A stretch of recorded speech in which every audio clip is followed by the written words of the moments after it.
بسم الله الرحمن الرحيم عن أبي هريرة رضي الله تعالى عنه قال قال رسول الله صلى الله تعالى عليه وسلم بعثت من خير قرون بني آدم قرنا فقرنا حتى كنت من القرن الذي كنت فيه رواہ البخاری۔ نبی کریم صلی اللہ علیہ وسلم نے ارشاد فرمایا، اللہ تعالیٰ نے مجھے ہر زمانے کے بہترین نسبوں میں پیدا کیا ہے، زمانہ در زمانہ،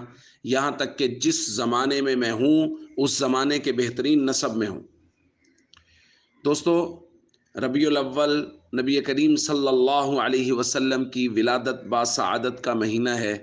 اور اللہ تعالیٰ نے ہمارے آقا حضرت محمد صلی اللہ علیہ وسلم کو کائنات کی سب خیریں اور سب بھلائیاں عطا فرمائیں، اور اللہ تعالیٰ نے حضور علیہ الصلوۃ والسلام کو ایسا ہی مبارک نسب عطا فرمایا۔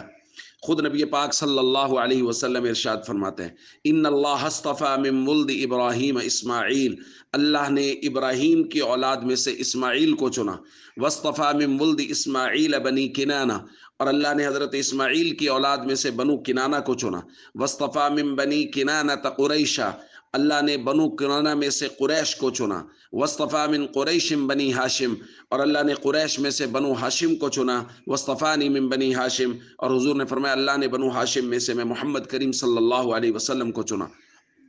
تو کائنات کے ہر زمانے کے مبارک اور پاکیزہ نسب کے لوگوں کو اللہ نے چنا، اور ان میں ہمارے آقا حضرت محمد صلی اللہ علیہ وسلم کے نسب مبارک کو رکھا۔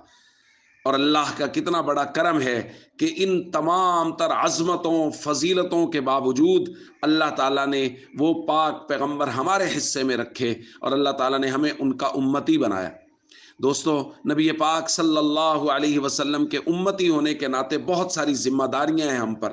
اس لیے ہم سب کو کوشش کرنی چاہیے کہ وہ ذمہ داریاں پوری کریں۔ جو اللہ تعالیٰ کے احکام ہیں، جو نبی پاک صلی اللہ علیہ وسلم کے طریقے اور حضور کی سنتیں ہیں، ان پر پورے کا پورا عمل کریں، اور ہمیشہ اپنی زندگی کو حضور علیہ الصلوۃ والسلام کے مبارک طریقوں کے مطابق گزارنے کی کوشش کریں، کیونکہ حضور علیہ الصلوۃ والسلام کی امت میں آنا یہ کوئی چھوٹی سعادت نہیں ہے، یہ اللہ تعالیٰ کا بے حد اور بہت بڑا احسان ہے، اور اس احسان کو ماننا چاہیے اور اس کا شکر ادا کرنا چاہیے، اور اس کا طریقہ یہ ہے کہ فرائض اسلام، ارکان اسلام کی پوری پابندی کریں، اور نبی پاک صلی اللہ علیہ وسلم کی سیرت کے مطابق زندگی گزارنے کی کوشش کریں۔ السلام علیکم ورحمۃ اللہ وبرکاتہ۔